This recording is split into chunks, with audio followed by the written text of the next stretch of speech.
if Pete Buttigieg ran against Marco Rubio in 2028.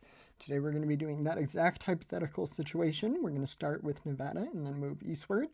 So I do think Rubio would probably be a stronger contender than J.D. Vance would be. I think Rubio would probably appeal better to more moderates and people who may be a little bit, like I said, more moderate. I think that Pete Buttigieg would also be a strong candidate Democrats could put forward. He's, done well. He's appealed on Fox News to Republicans. He's tried to kind of fight for the middle. And I think these would both be strong candidates. But as far as Nevada goes, I do think that that state would narrowly go into the Republican Party's column, Democratic Party's column. That is going to be 6 votes for Pete Buttigieg. And then we're going to get to the state of Arizona. Arizona, I think, will probably end up in the Republican Party's category. Arizona is a bit of an interesting state. Generally, they prefer to elect moderates. I do think that Marco Rubio would do fairly well in this state. I think that just the demographics in the state would possibly help Rubio, and I think that will be the call in the state of Arizona.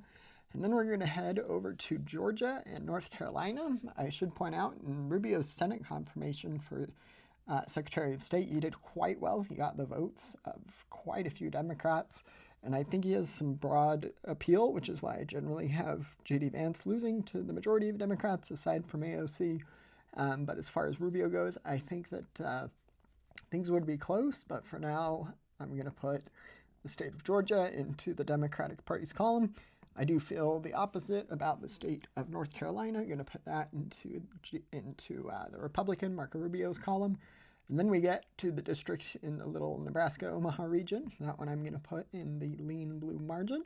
Nothing too crazy here. Generally, that district votes blue. It has the last couple times, so I think that will be fairly easy to call. And now is generally a good environment for Democrats.